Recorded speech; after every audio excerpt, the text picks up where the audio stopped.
eh, Bu Nunu itu terlalu berlebihan. Saya enggak seperti itu. Terlalu berlebihan. Assalamualaikum warahmatullahi wabarakatuh.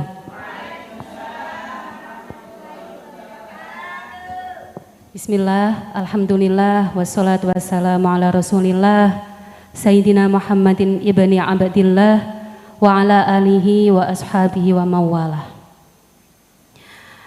Yang kami hormati Ibu Nyai Hajjah Maryam selaku Ketua Muslimat NU Sungon Legowo.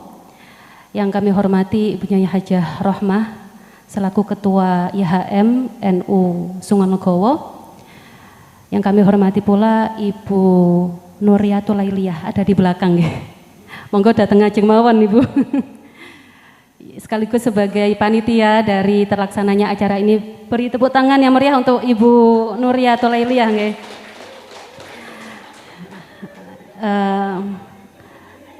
Yang tidak lupa saya sebutkan adalah segenap pembina dari pengurus NU Sungon Legowo yang tidak bisa saya sebut satu persatu, dan juga tak lupa sahabat pengurus IPPNU Sungon Legowo serta hadirat ya, kalau hadirin yang laki-laki gitu ya, kalau hadirat yang perempuan yang berbahagia.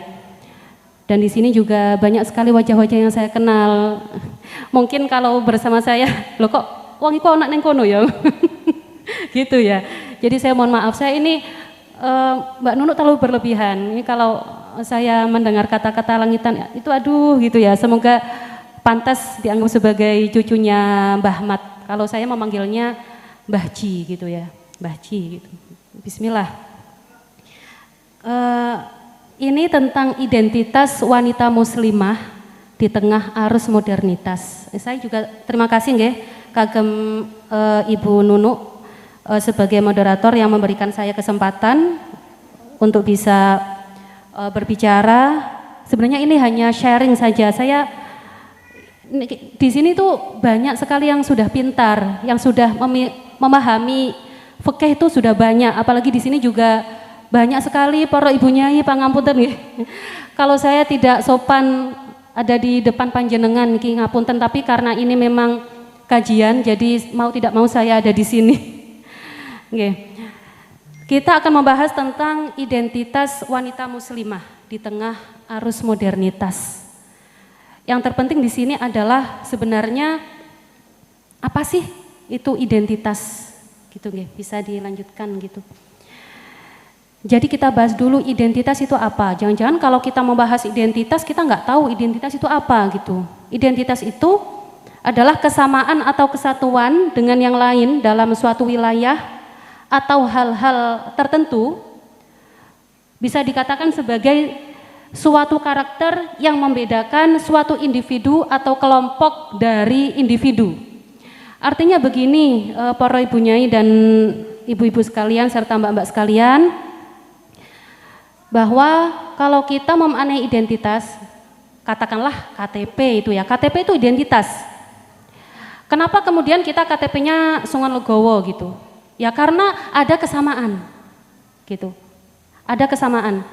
Kemudian mungkin ada yang KTP-nya bukan Sungon Legowo, itu pun juga identitas. Artinya ada pembedaan dengan KTP panjenengan yang Sungon Legowo. Itu sebenarnya secara singkatnya seperti itu. Jadi kalau kita berbicara tentang identitas, maka itu berkaitan dengan adanya kesamaan, Sehingga kalau kita di sini menjadi anggota Fatayat, maka identitas kita sebenarnya adalah sebagai anggota Fatayat karena ada kesamaan. Ada kesamaan misalnya di sini dari segi ajarannya atau dari segi usianya gitu ya. Kalau Fatayat usianya berapa, itu adalah identitas. Kita dengan orang non muslim, kita juga punya identitas. Mereka juga punya identitas. Identitas kita apa? Tentu berakidah Islam. Kemudian memiliki syariatnya sendiri. Kemudian Tuhan kita siapa? Itu juga identitas kita. Maka jadi begini para hadirat yang saya muliakan, bahwa kalau kita berbicara tentang identitas wanita muslimah di tengah arus modernitas, maka kita sebenarnya harus tahu dulu kita ini siapa gitu. Kita ini siapa? Nanti jangan-jangan kita kehilangan identitas gitu. Nah, kalau kita sudah kehilangan identitas, maka nanti seringkali ngapunten karena saya sudah terbiasa di kampus nggih. Jadi bahasa saya ini pakai bahasa Indonesia. Jadi seperti yang dikatakan oleh salah seorang pakar, Syed Hussein Nasir, nanti takutnya akan muncul yang namanya itu adalah imperialized mentality, bahasa Inggrisnya ya. Artinya adanya mental terjajah. Takutnya gitu, kita nanti kalau nggak punya identitas, takutnya kita akan memiliki mental terjajah. Sehingga kalau ada pengaruh dari luar, misalnya dari gaya tren busana, kemudian tadi Ibu Nunuk menjelaskan tentang eyelash extension, itu sebenarnya adalah budaya-budaya yang bukan budaya kita gitu. Termasuk nanti sulam bibir, kemudian ada sulam alis dan sebagainya. Nah, kenapa kemudian bahkan kita yang sudah mondok pun lalu kemudian kita menggunakan sulam alis, itu kenapa? Karena kita kehilangan identitas kita. Makanya nilai-nilai agama yang sudah diajarkan oleh para guru kita itu bukan hanya sebagai teori saja, itu harus kita laksanakan, harus kita amalkan, harus kita yakini. Ya, jadi seperti itu. Ya. Kemudian sekarang adalah modernitas. Sebenarnya kalau kita berbicara tentang modernitas, ini tandanya adalah memiliki arah bagaimana supaya seseorang itu maju. Nah, ini kemudian yang membedakan modernitas dengan tradisional. Saya dulu ikut PKPNU nggih, para hadirin sekalian, saya menyebutkan hadirin gitu aja ya supaya lebih mudah ya. Hadirin sekalian, jadi saya dulu ikut PKPNU yang ada di Nganjuk. Jadi semua kegiatan itu kalau tepat waktu itu disebut sebagai NU baru gitu. Kalau kegiatannya molor disebut NU lama gitu. Jadi dulu ketika saya ikut PKPNU memang harus sesuai dengan jamnya, tetapi ini memang karena waktunya bersamaan dengan kegiatan acara yang lain ibu-ibu sekalian, jadi ya bisa dimaklumi. Nah itu, jadi ada yang namanya NU modern, ada yang namanya NU tradisional ya ini. Nah ini kalau kita ingin menjadi manusia yang modern, artinya kita harus memiliki arah supaya maju, sebenarnya itu. Jadi tandanya seseorang itu modern, kita ingin disebut sebagai manusia yang modern, yang tidak kolot. Tandanya adalah kita itu memiliki arah kemajuan. Makanya kalau dalam Al-Quran itu, wal asri innal insana lafi khusrin illal ladzina amanu wa amilus solihati wa tawassaw bil haqqi wa tawassaw bis sabr. Jadi bagaimana kalau setiap hari gitu nggih, hadirin sekalian, setiap hari itu selalu ada kita katakan progres. Progres itu artinya tahapan-tahapan yang harus kita lalui terus menerus. Jangan sampai yang hari ini itu lebih buruk dari hari yang kemarin misalnya. Berarti kita nggak memiliki arah kemajuan. Jadi tandanya modernitas itu adalah ketika kita memiliki niat untuk maju. Itu. Nah, itu. Tetapi ada pula yang mengatakan ketika seseorang itu mengalami masa modern, lanjut dari Syed Hussein Nasir mengatakan bahwa banyak sekali ajaran-ajaran yang berasal dari Barat itu kemudian masuk ke Indonesia, itu juga disebut sebagai modernitas. Sehingga pakaian-pakaian yang pendek-pendek ya seperti itu. Kemudian wanita dengan dalih emansipasi seperti itu, kemudian berani dengan laki-laki. Jadi istri berani dengan suaminya, ya seperti itu. Datang mriki wonten apa mboten? Nah, itu sebenarnya makanya kalau dalam Al-Qur'an itu disebutkan sebagai wala udillanahum wala amrannahum wala udillanahum wala umaniyanahum wala amrannahum fala yughayyiruna khalqallah. Lah, fala yughayyiruna khalqallah. Nah, ini para mufassir mengatakan khalqallah ini bukan hanya sebatas merubah ciptaan Allah, tetapi di sini bisa disebut sebagai khalqallah itu adalah agama Allah. Maka seseorang itu kalau kemudian merubah agama Allah itu maka disebut sebagai wala udillannahum wala umaniyanahum wala amrannahum fala yubatikunna adanal an'ami wala amrannahum fala yughayyiruna khalqallah.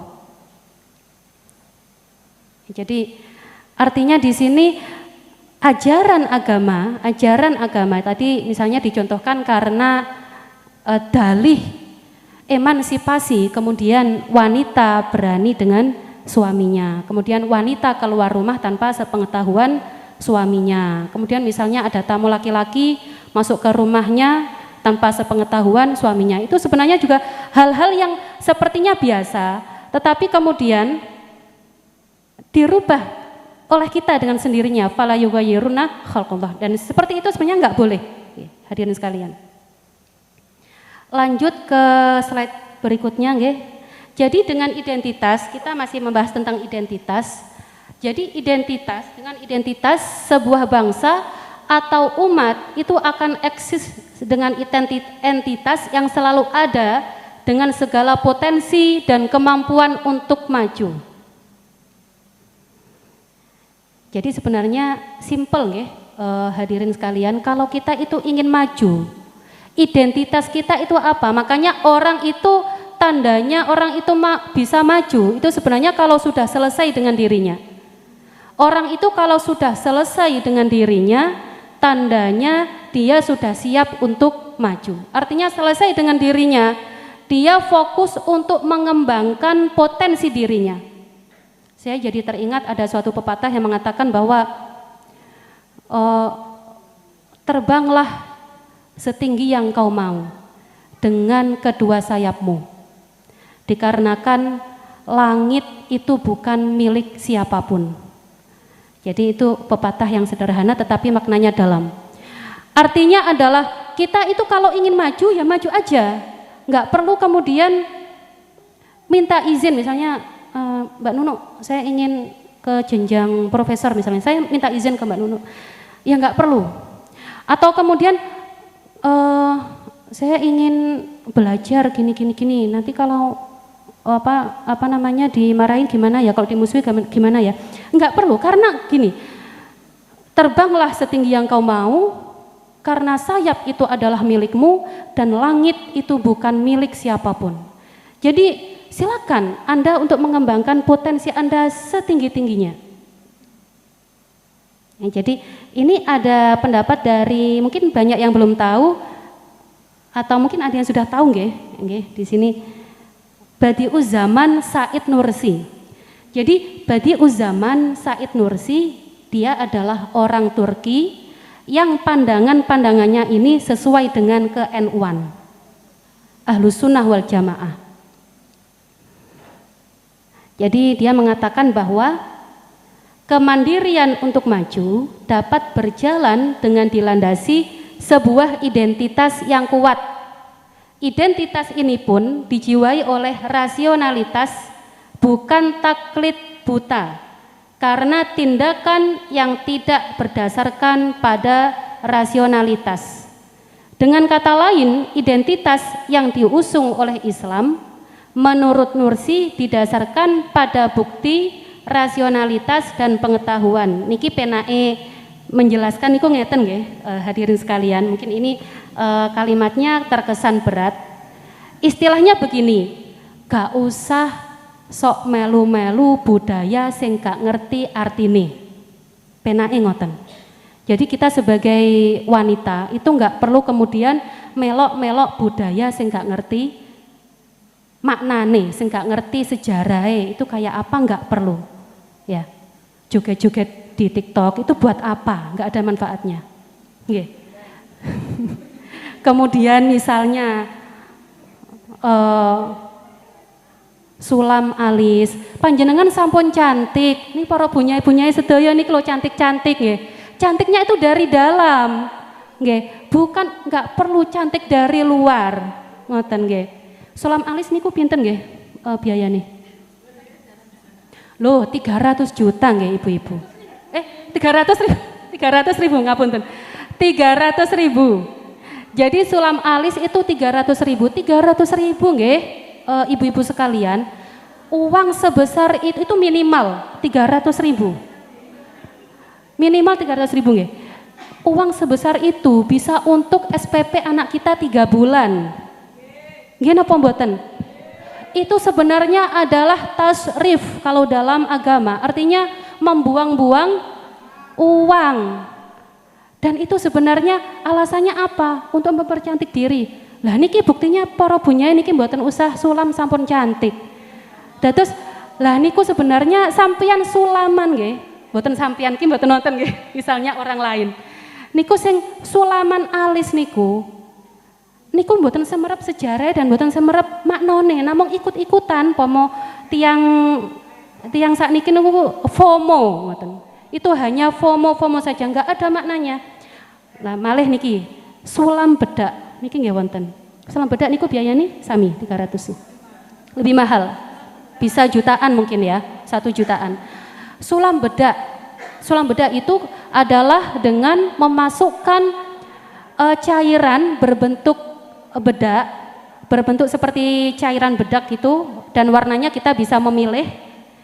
Lah kemudian ditempel di muka, lalu dikasih seperti pen yang ada jarum kecil, lalu diputar-putar begini sehingga zatnya sulam bedak itu bisa masuk ke dalam kulit. Nanti lambat laun 1 minggu yang sulam bedak itu nanti dia selalu fresh setiap hari.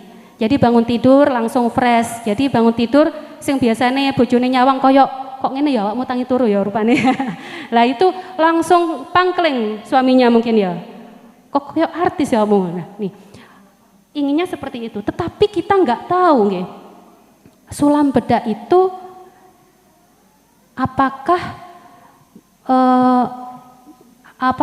bukan sucinya, apakah berbahaya atau tidak untuk kulit, itu yang penting. Jadi ketika kita berbicara tentang fikih, maka ingatlah tentang maqasidus syariah. Salah satunya itu adalah menjaga badan, hifdun nafs, menjaga badan kita itu penting. Jadi sebelum kita membahas fikih, kita bahas dulu maqasidus syariahnya kayak apa. Jadi termasuk di situ hifdun nafs itu adalah menjaga badan kita. Jangan sampai kemudian karena di situ nggak apa-apa, nggak masalah, bolehlah sulam bedak, karena ada beberapa pendapat dari Forum Basul Masail mengatakan boleh. Tetapi ketika kita lihat dari segi kesehatan, jangan-jangan takutnya nanti bisa kanker kulit kan gitu nggih. Nah itu karena memasukkan zat yang di luar diri kita dimasukkan ke dalam tubuh itu juga berbahaya. Termasuk ngapunten nggih, sulam alis itu juga kalau kita cek dalam medis itu memasukkan zat loh itu dia bukan vitamin. Jadi dia memasukkan zat warna hitam gitu ya. Sejenis tato itu takutnya nggak bahaya kulitnya gitu kan. Nggak bahaya kan gitu. Nah, gitu ibu-ibu sekalian. Ya, kita lanjut sekarang kita bahas di syariah. Syariah. Dalam kitab Al-Ahkam fi Usulil Ahkam niki wa amma syariah fahiya ayatiya nasun Qur'anun au sunnatun au nasu fi'lin minhu alaih assalam au iqrar minhu alaihi salam au iqrarun minhu alaihi salam au ijma. Syariah itu adalah segala hal yang di situ tertulis secara jelas di dalam Al-Qur'an atau di dalam sunnah, yang mana di situ baik sunnah fi'liyah atau sunnah takririyah, sunnah yang berupa ketetapan Nabi ataupun sunnah yang berupa perbuatan Nabi ataupun berupa ijma. Jadi ijma masuk dalam syariah. Artinya syariah di sini adalah segala sesuatu yang di situ sudah tidak bisa kita otak-atik lagi. Misalnya sholat 5 waktu itu adalah syariah. Kemudian puasa itu juga syariah. Haji, nggih mugi-mugi kula saged segera haji nggih ibu-ibu. Amin. Nggih panjenengan sedaya ingkang dereng mugi-mugi segera dipun timbali haji. Amin ya robbal alamin ya Allah. Nah, itu juga syariah. Jadi segala hal yang kemudian di situ tertulis secara jelas di dalam nas itu adalah syariah. Sekarang lanjut di fikih. Fikih adalah al-ilmu bil ahkam asy-syar'iyyah, al-amaliyah, al-muktasibu min adillatihat tafsiliyah. Fikih itu adalah ilmu yang berkaitan dengan hukum-hukum syariat yang diamalkan dan di situ terdapat dalil-dalil yang terperinci. Itu adalah fikih. Misalnya tadi kalau syariat itu sholat. Sholat. Kemudian tata cara sholat itu adalah fikihnya. Tata cara sholat itu adalah fikihnya. Karena hanya di dalam hadis perintah sholat itu adalah shollu kama ra'aitumuni usolli. Itu adalah syariah. Kamu wajib sholat. Sholatnya itu syariah, tetapi tata caranya itu dibahas di dalam fikih. Puasa itu kalau di dalam Al-Quran, di dalam hadis jelas. Puasa itu wajib jelas. Nah, tanggal ditetapkannya puasa 1 Ramadan itu kapan? Itu dibahas di dalam fikih. Jadi misalnya kalau kita NU itu pakai metode ru'yatul hilal ya. Ru'yah. Kemudian kalau yang kubu sebelah mungkin memakai hisab. Nah, itu fikih. Ya, jadi fikih itu adalah aturan dari syariah, nah, ibaratnya begitu. Jadi kalau syariah ada di atas, fikihnya itu ada di bawah. Nah, kalau kita berbicara fikih ini pun juga banyak sekali madhab. Mulai dari Imam Syafi'i, Imam Hanafi, Imam Hambali, kemudian Imam Maliki. 4 imam terutama itu juga memiliki pendapat yang berbeda. Nah, makanya kalau kita kemudian melihat seseorang kok berbeda dengan kita, jangan langsung dihakimi. Karena bisa jadi mereka memakai madhab yang lain. Jenengan harus terbiasa berbeda nggih, ibu-ibu sekalian nggih. Jadi kalau ada orang yang nggak sama dengan jenengan, nggak usah gampang-gampang nyelatu lah, nggih. Penake ngoten. Misale hakmu kok ngene, nggak usah gampang kemudian menjustifikasi atau dan sebagainya, menjat gitu ya. Lanjut. Kita lihat di sini perbedaan syariat dan fikih. Yang pertama, kalau syariat lebih umum, fikih lebih khusus. Lanjut. Kemudian yang kedua adalah syariat itu sudah keniscayaan. Kemudian kalau fikih itu masih di situ bisa adanya hukum darurat. Darurat ya. Kalau syariah itu sudah paten, nggak bisa diotak-atik. Kalau fikih dia bisa, misalnya kita sholat jamak itu boleh. Ibu-ibu ini ada hal yang menarik. Misalnya panjenengan lebih sering melihat mboten? Ada orang yang sampun sepuh, kemudian dia bisa berjalan, ibu-ibu gitu masih bisa berjalan. Sholatnya itu memakai kursi. Pernah melihat? Nggih, sering nggih. Itu kenapa sholatnya pakai kursi, kan dia bisa jalan.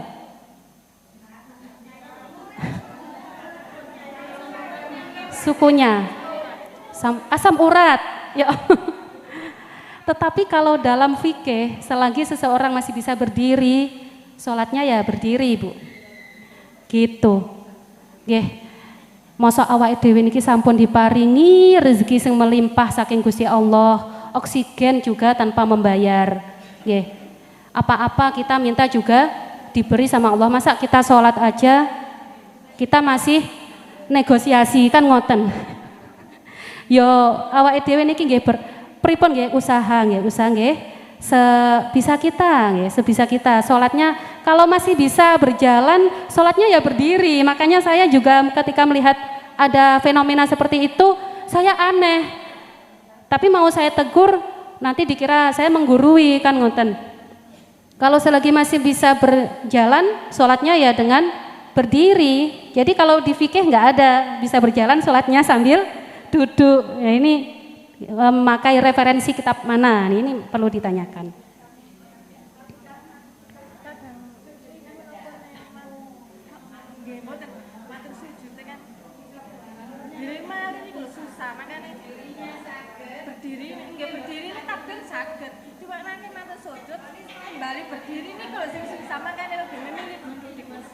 Ya, nanti coba dibuat pertanyaan hadirin sekalian, untuk itu kita lanjutkan. Tetapi referensinya kita masih belum menemukan Bapak Ibu, ibu-ibu sekalian. Selanjutnya, apakah kemodernan anti-Islam? Kalau kita lihat di sini modernitas, untuk diketahui modernitas ini tentu sumbernya adalah dari bangsa barat. Said Husin Nasir mengatakan seperti itu. Jadi modernitas ini hukumnya ada masuknya modernitas adalah dari bangsa barat. Modernitas dengan segenap potensi negatifnya dapat diuraikan menjadi ruang yang menyediakan keharmonisan walaupun dalam wadah materialisme sekalipun. Karena pada dasarnya materialisme sendiri adalah bagian dari kodrat manusia yang tidak dapat dihindari namun harus diwaspadai melalui agama. Jadi buahnya modernitas itu adalah materialisme. Penake ngomong niku ngeten nggih. Jenengan mados mantu niku misale wonten dua pilihan. Sing setunggale niku sugih tapi mboten patek pinter, mantu jaler nggih. Mantu jaler. Sing setunggale niki sugih tapi mboten patek pinter, setunggale niki mboten patek sugih tapi pinter. Niki sampean milih pundi?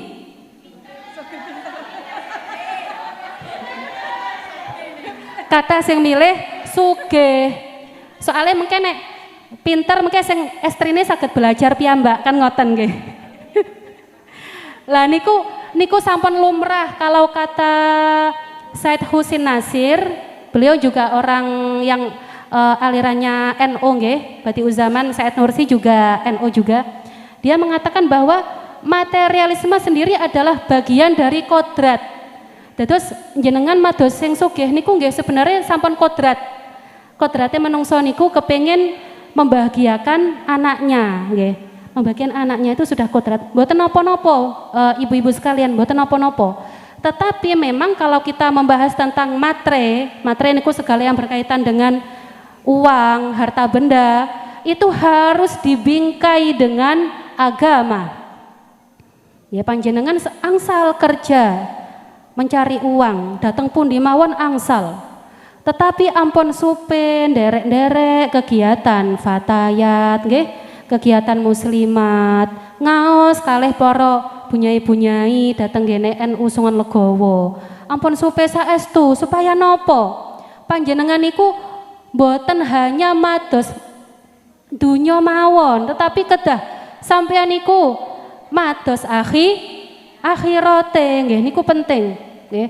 Supaya nopo? Akhirnya awake dhewe niki mboten kehilangan arah. Tiang niku nek kemudian tidak dibingkai dengan agama, dia itu nanti akan kehilangan arah.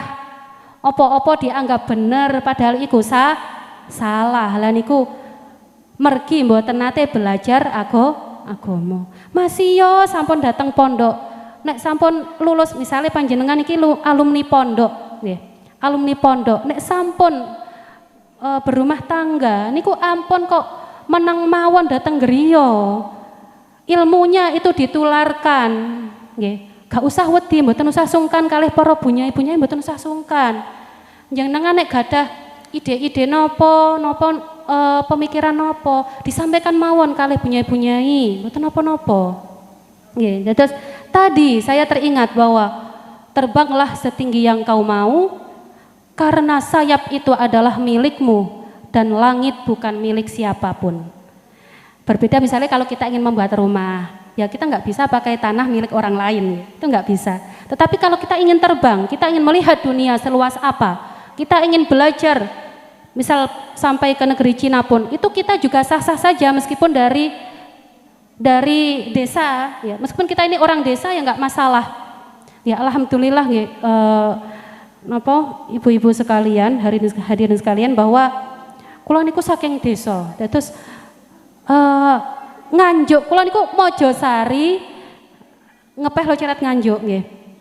Mojosari niku suatu daerah yang di situ sudah dalane sudah sudah nggak ada jalan lagi, jadi mentok di situ.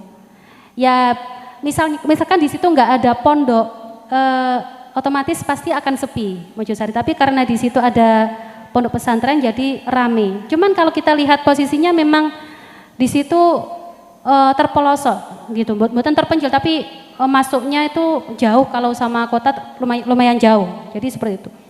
Cuman pemikiran saya karena saya ingin berbeda, saya ini merasa punya identitas yang harus saya perjuangkan. Kemudian jangan sampai saya itu bisa membikin orang tua malu, ini poinnya. Saya itu nggak ingin membikin orang tua saya malu gitu. Nah jadi kalau kita itu ingat-ingat keluarga, nanti lama-lama kita juga punya arah, ngoten. Ya, nggih. Terus dilanjutkan. Ya niki wau ayat yang tadi disampaikan, nggih.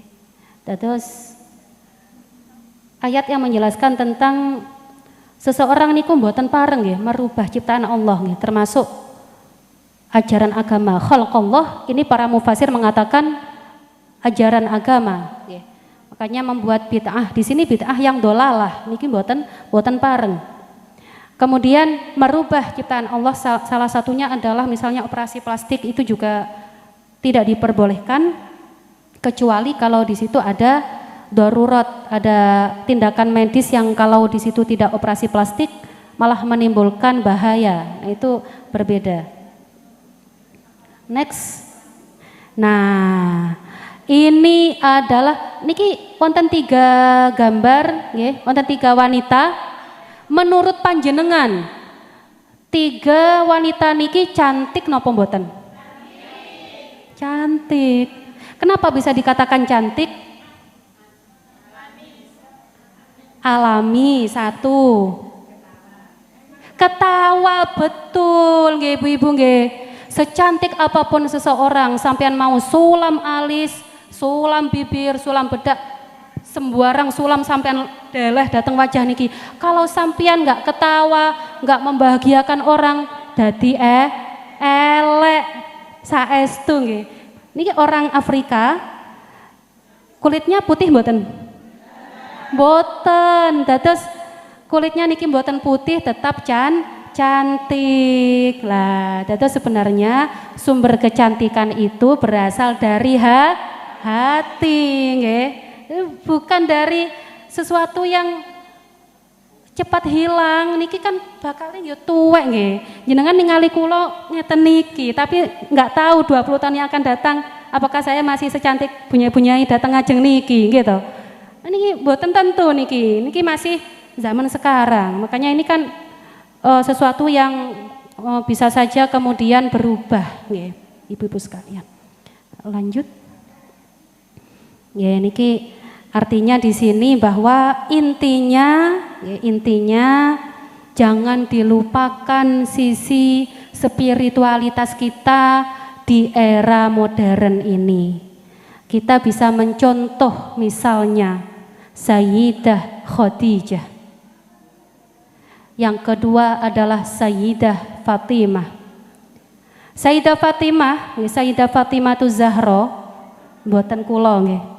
Sayyidah Fatimah tu Zahra, putri Kanjeng Nabi Muhammad sallallahu alaihi wasallam. Beliau itu disebut sebagai Fatimah karena kelak Sayyidah Fatimah itu akan dijauhkan dari api neraka. Disebut sebagai Az-Zahra karena begitu indah bagai bunga. Memiliki gelar Al-Batul karena semasa hidupnya tidak pernah haid. Kenapa sampai sekarang sosok-sosok seperti Sayyidah Fatimah tidak pernah atau jarang sekali untuk kita baca kisah-kisahnya, kemudian jarang kita jadikan sebagai pedoman hidup kita? Kenapa kemudian yang kita jadikan cerita nggih kalih ngeteraken putrine napa putrane sekolah ngoten kalih ngobrol-ngobrol niku kok bahas-bahas artis-artis ngoten niku mboten wonten fungsine. Kula niku nek kalih ibu kula Bunyai Mahmudah Mojosari niku disanjangi, sampean niku ojo gampang-gampang ngrasani Zahra, masih ya wong sing elek, gak usah dirasani. Wis menengahi. Ibu kula niku ancene mendel, ibu Bunyai Mahmudah niku memang mendel pendiam ngoten. Terus nek ngendikan sing penting mawon niku nembe ngendikan ngoten. Nggih niku. Kenapa kok tidak Sayyidah Fatimah yang kita jadikan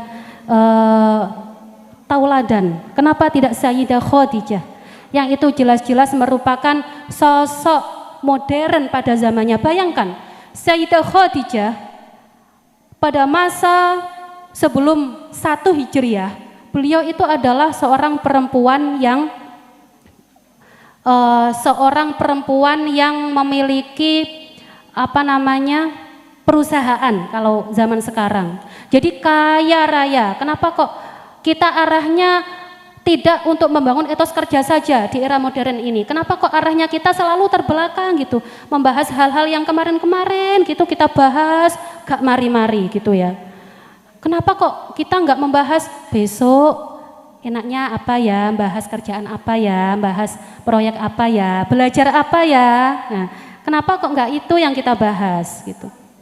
Sayyidah Khadijah niku juga adalah sosok perempuan yang menjadi lambang bagaimana wanita bisa maju dengan sendirinya. Wanita memiliki hak untuk memilih. Sinten ingkang milih Kanjeng Nabi sebagai suaminya Sayyidah Khadijah niku sinten sing milih? Sayyidah Khadijah piyambak. Ingkang kepingin di garwa kalih Kanjeng Nabi niku Sayyidah Khadijah.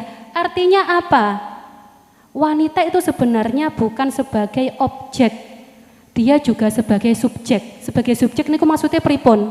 Wanita itu juga punya hak untuk memilih jodohnya, nggih, ibu-ibu nggih. Boten kemudian jangan terlalu memaksa anak, nggih. Biarkan anak untuk bercerita dulu, berikan dia kesempatan untuk memilih. Kalau memang itu sudah sesuai dengan syariat, sudah, ya wis ngoten. Saya jadi teringat niki nggih bahasan tiang napa sepuh-sepuh nggih ngeten. Wonten pertanyaan ngeten. Aku iku lho, kambek mantu kuwi aku iki gak seneng ngoten. Niku wonten sing tanglet. Saya itu sama menantu saya perempuan, itu saya enggak cocok, saya itu kan satu rumah gitu. Saya enggak cocok sama menantu saya perempuan itu. Puenak neng omah iso turu wae aku sing masak misalnya kayak gitu. Gak tahu nyapu, gak tahu ngene. Lalu dijawab oleh yang diberi pertanyaan, jawabannya bagaimana? Lah anakmu iku seneng gak kambek mantumu? Ya seneng pol anakku. Oh, anakku seneng pol kambek mantuku. Ya wis, nek anakmu seneng kambek mantumu, kamu gak usah melu-melu, sampai anakmu seneng kambek mantumu ya wis, gitu nggih. Jadi kita sebagai mertua kemudian sudah selesai, kita urusannya untuk mengurusi suami gitu aja. Anak kita biar diurusi oleh menantu kita ampun, supaya kita itu rukun ya. Ini ku sekedar intermezzo mawon nggih. Sampun ngoten mawon nggih. Kula niku niki wau ngomong ngalor ngidul. Kula niku nggih pangapunten. Saya juga bingung. Saya niku terbiasa untuk mengajar di kampus nggih. Di lembaga pendidikan, di depan mbak-mbak ngoten niku nggih. Dateng gini pondok, ngisi-ngisi ngoten. Kalau bersama ibu-ibu fatayat, muslimat, sahabat IPPNU ini juga saya juga meletakkan diri saya juga bingung mau ngobrol kayak gimana.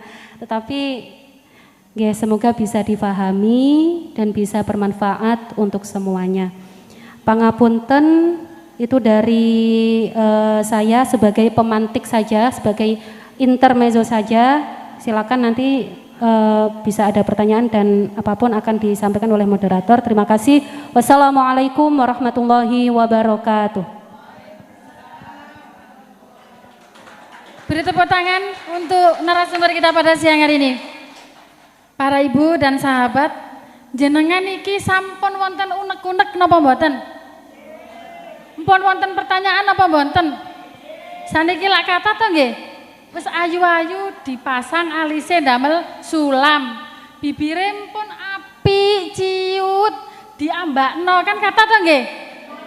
Dimonyongno jarene Bu Tama. Lah mangke samangke nanti ada sesi kedua untuk tanya jawab nggih. Sebelum tanya jawabnya saya mau bertanya dulu ini nih.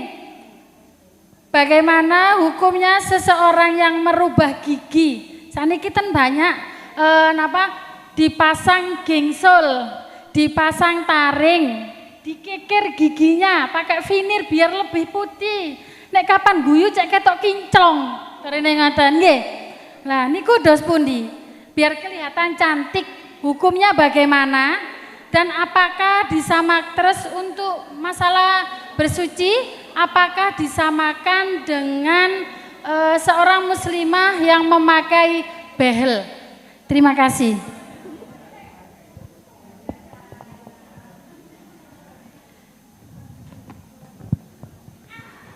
Mengikir gigi, jadi memang ini adalah produk-produk modernitas nggih.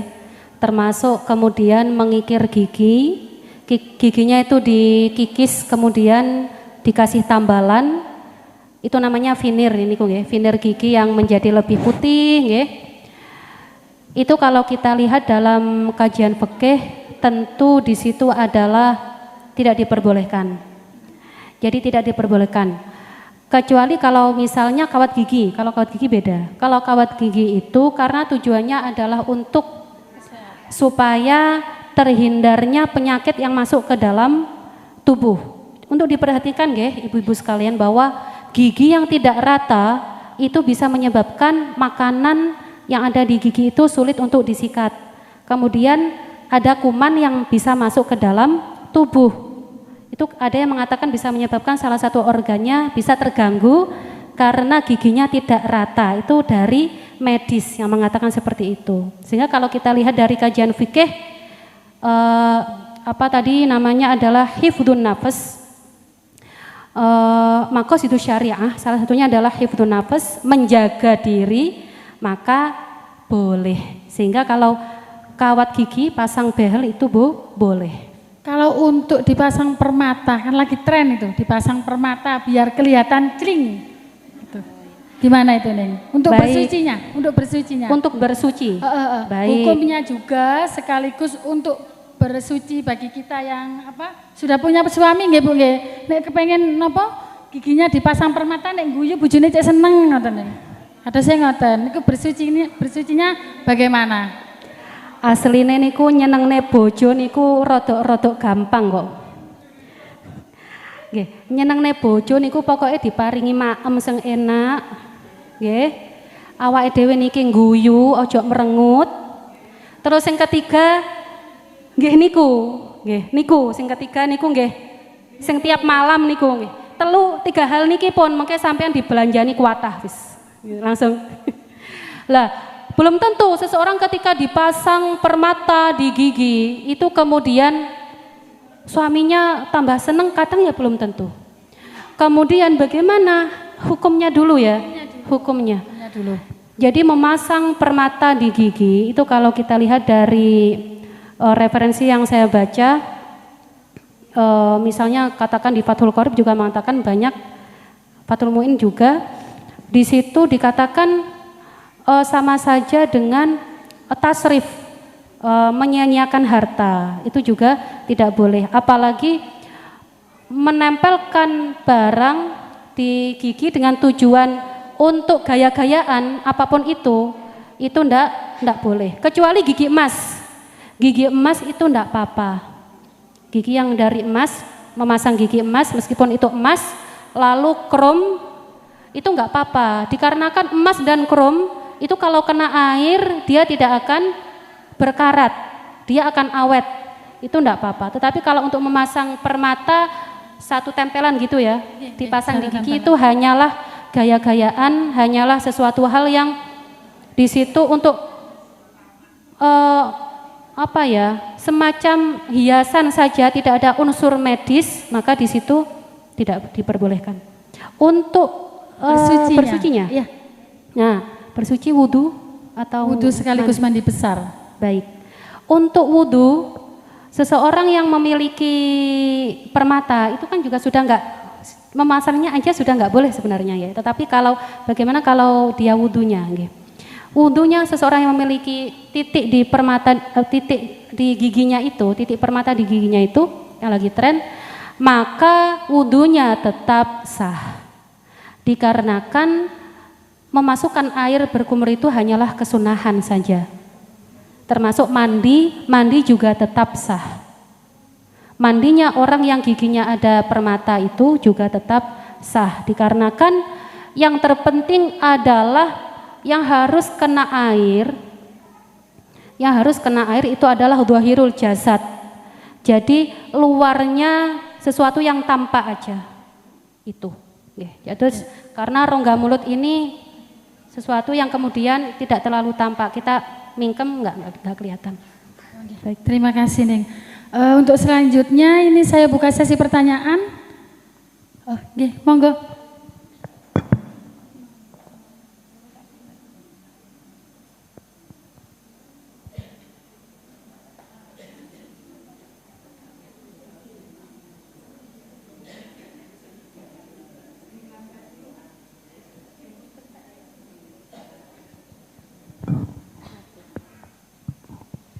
Terima kasih kami sampaikan.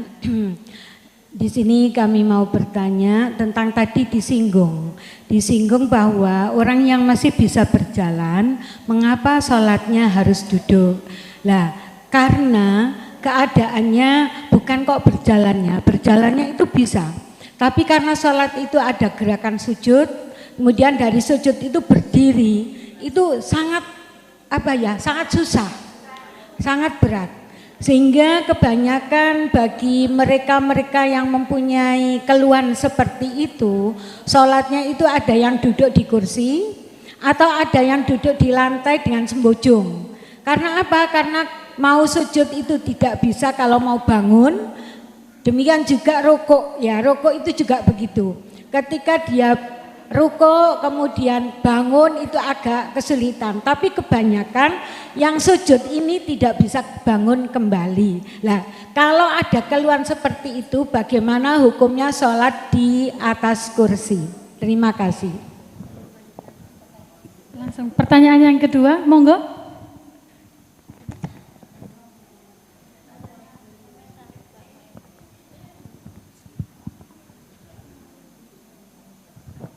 Bisa berdiri kakak, biar kelihatan narasumbernya. Monggo. Assalamualaikum warahmatullahi wabarakatuh. Terima kasih atas kesempatan yang telah diberikan kepada saya. Sebelumnya perkenalkan, nama saya Najibatun Najwa. Saya merupakan perwakilan dari Rekanita IPPN Ungaren. Mohon maaf sebelumnya mungkin dirasa pertanyaan yang saya sampaikan ini sedikit belok dari topik yang sedang kami bahas, karena pertanyaan ini termasuk pertanyaan yang sebelumnya pernah teman saya tanyakan kepada saya. Karena pengetahuan saya kurang, maka di sini saya tanyakan. Nah, case yang saya angkat ini itu alhamdulillah saya itu mendapatkan kesempatan untuk merasakan realitas organisasi sekaligus dalam dunia perkuliahan, di mana di sana itu interaksi antara laki-laki dan perempuan itu seringkali tidak dapat dihindari. Baik itu pastikan ada nanti kegiatan rapat, kerja kelompok maupun kepanitiaan, dan bisa dikatakan juga adanya komunikasi digital yang sangat intens tanpa ada batas waktu. Kemudian kasusnya ini biasanya kan laki-laki dan perempuan dalam suatu event itu bahkan terjadi sentuhan fisik terbatas, seperti sentuhan tangan yang muncul secara spontan karena tuntutan dari teknis kegiatan Nah, di sini itu perlu saya tekankan, jika sentuhan tangan itu tadi tidak ada niatan, bukan atas kehendak pribadi, tapi karena tuntutan dari teknis kegiatannya. Kemudian di sini itu kita sebagai wanita muslimah itu kan pasti ada di posisi dilematis ya. Di satu sisi dituntut menjadi profesional, kemudian di satu sisi juga kita harus menjaga nilai kehormatan diri kita serta batasan syariat itu tadi. Pertanyaan yang saya tanyakan itu, bagaimana sih pandangan fikih Islam terhadap hukum interaksi fisik antara laki-laki dan perempuan yang bukan mahram tadi? Sekaligus bagaimana jika dikaitkan dengan upaya menjaga identitas wanita muslimah di tengah arus modernitas yang menuntut adanya kolaborasi lintas gender? Terima kasih. Oke, terima kasih. Ada 2 pertanyaan. Yang pertama dari Ibu Haja Holiso, mewakili dari undangan ibu-ibu muslimat Legowo nggih. Yang kedua pertanyaan dari Saudari Najwa, perwakilan dari IPPNU Ngaren. Monggo Ning. Jadi untuk ini saya carikan referensi nggih. Jadi untuk tiang yang sampun sepuh nggih, bagaimana sholatnya padahal dia masih bisa berdiri. Cara sholatnya itu tentu karena dia masih bisa berdiri, sholatnya dengan berdiri.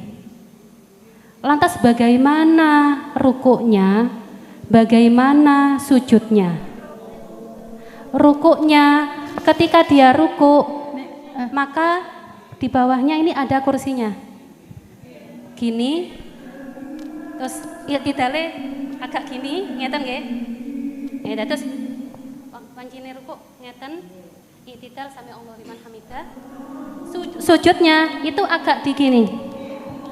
Caranya seperti itu, tetapi yang kita lihat bukan sholatnya itu mulai awal sampai akhir duduk, itu yang keliru. Jadi ketika membaca Fatihah kok duduk, padahal dia bisa berdiri, itu yang keliru. Mengatakan. Ini referensinya saya bacakan, ada walau anjaza anir ruku'i wa sujudi dunal qiyam li'illati bidhahrihi tamna'u al-inhana'a lazamahu al-qiyam wa ya'ti birruku'i wa sujudi bihasbi litaqah. Jadi sesuai apa yang dia kuati saja. Jadi mekaten nggih. Nggih. Dados mekaten Ibu. Tata cara sholatnya dia tetap berdiri. Lah, masalahnya dia masih bisa berdiri. Kalau masih bisa berdiri, sholatnya tetap berdiri. Nggih, jadi ketika dia rukuk, dia harus duduk di kursi. Karena tadi kan sakit kalau dibuat gerak nggih. Asam urat ngoten nggih. Ya. Asam urat. Dia harus duduk. Rukuk ngeten, itidal, sujudnya dia agak dibungkukkan lagi. Itu sebagai pengganti sujud. Dan itu sampun sah caranya ngoten. Tapi kalau semuanya duduk itu yang keliru. Mulai awal sampai akhir duduk itu enggak boleh.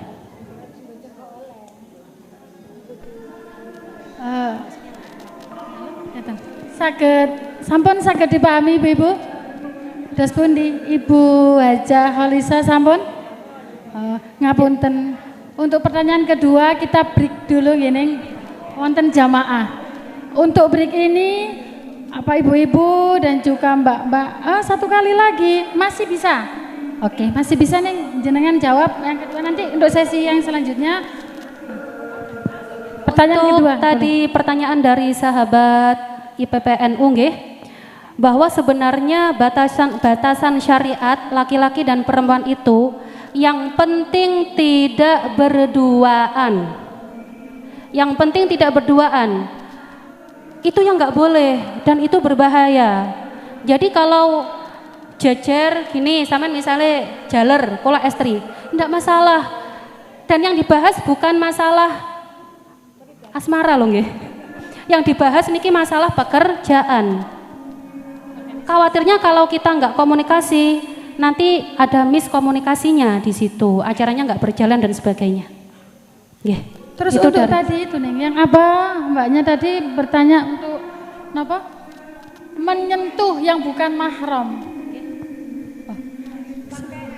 Sekedap menyentuh Ibu. yang bukan mahram.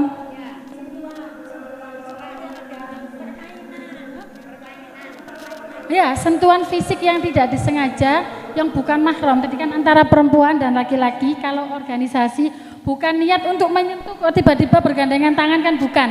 Secara tidak sengaja gitu. Ya entah bagaimana itu tidak sengaja. Kita saja kalau puasa tidak sengaja makan satu piring, puasanya nggak batal. Satu piring loh. Kulo nggih nate ngoten niku. Masya Allah. Tapi satu gelas gitu. Saya pernah. Itu tetap sah puasanya karena nggak sengaja, kita nggak tahu. Kemudian kedemek ngoten ya, seret ngoten. Ya kesenggol, namanya kesenggol, nggak disengaja, nggak berdosa. Oke, ngoten. Sampun, Mbak Najwa sudah bisa dipahami? Oke, untuk sesi kali ini kita break dulu, nanti ada pertanyaan selanjutnya.